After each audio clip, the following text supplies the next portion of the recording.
Alrighty. We are in the third and final notes of part 5, which is proving triangles congruent.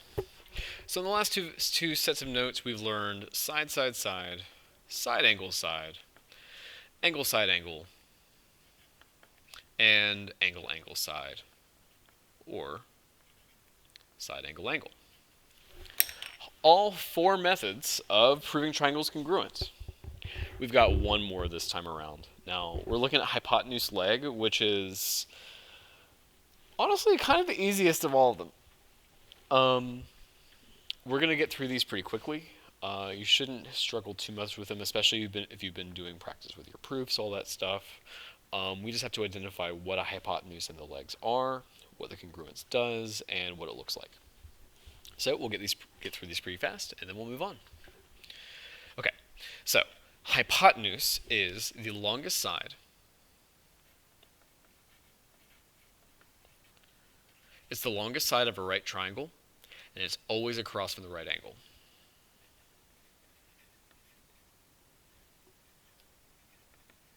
Side of a right triangle.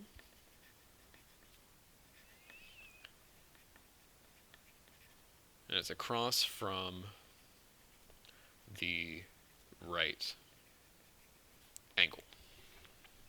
Now, right triangles also have 2 sets of legs. I have one leg here and another leg here. These legs are attached to the right angle. They're the shorter sides. Attached to right angle. Okay, so we've identified the hypotenuse and the legs. It might not be too hard to guess then what hypotenuse leg looks like.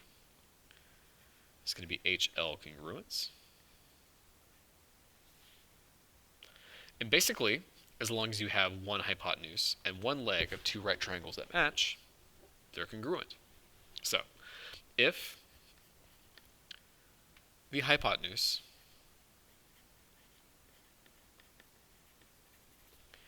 and one leg of 2 right triangles match, they are congruent.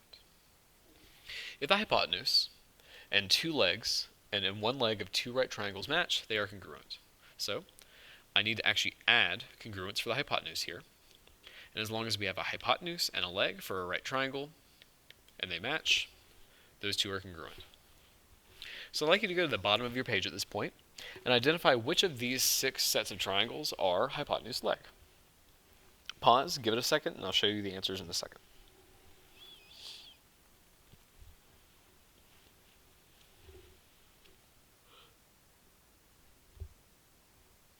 Okay, so this first one here is going to definitely be hypotenuse leg. I've got a leg, I've got a hypotenuse matching, and so it's going to be HL. Over here, I actually don't have enough information to call this hypotenuse leg. I know they have matching legs, but I don't know anything about the hypotenuse. Here, they share a hypotenuse, they have a matching leg, so it's hypotenuse leg. Down here, they share a hypotenuse, but I don't know anything about either leg. So I'm going to call up. So while these 2 are congruent, it's not going to be hypotenuse leg.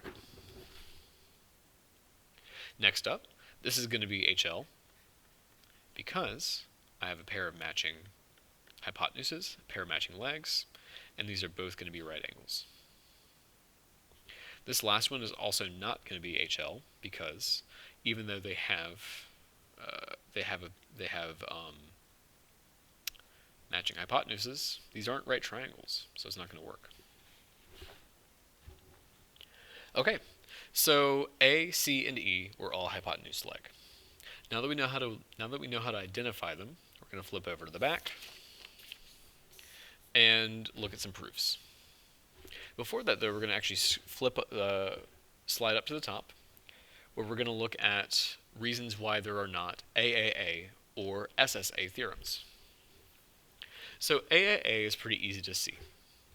We can't prove 2 triangles congruent with AAA because we don't really know what size they are. I want you to think about two equilateral triangles. All equilateral triangles have 60-degree angles. So even though these two triangles all have 60-degree angles, we can see that they're not congruent. One's way smaller than the other. SSA congruence doesn't work for a reason that's a little more complicated. Basically, we can have a pair of triangles, two triangles that have the same base. Let's say this base is 10 feet. We could have two triangles that share the same base angle here. Let's call this a 30-degree angle. However, if I were to add an additional side here, let's make it really low like this. This might be something like 8 feet. I can imagine that this angle could be spun up, rotated like a gate or something, to a point where it's still 8 feet long. But it's still 8 feet long, but they're no longer congruent triangles. So they might share an angle, a side, and a side, an angle, a side, and a side. But this triangle, the bigger triangle, and the smaller triangle on the inside are not congruent. This is sort of a weird explanation. If you want to see a better demonstration of it, I can show it to you in class, but it's really hard to see without a visualization. The point being is, I could have two triangles that have a matching angle, a side, and a side, angle, side, side, but they are not congruent. Okay, now that we've looked at that, we're going to go back down to proofs and use HL. So, we're told that triangle LMP and MNP are right triangles, and that ML here is congruent to MN. So I'm going to go ahead and mark that. I also know that they share line MP, so it's congruent to itself. Well, that's all I need for hypotenuse leg, right? Because I have a pair of hypotenuses and a pair of legs. So that's all I need to show that triangle LMP is congruent to triangle MNP because of hypotenuse leg congruence. These proofs are generally pretty fast. We're only going to need 3 more lines to prove this.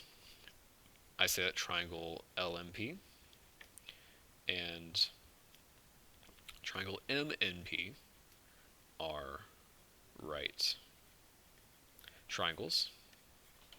That's given. And I also say that that segment ML is congruent to segment MN. That's also a given. Okay. That given itself has already knocked out my hypotenuse. All I need now is a leg. I'm going to say that MP is congruent to MP. That's reflexive property. So we've knocked out a hypotenuse, we've knocked out a leg, and that's it. We just proved hypotenuse leg.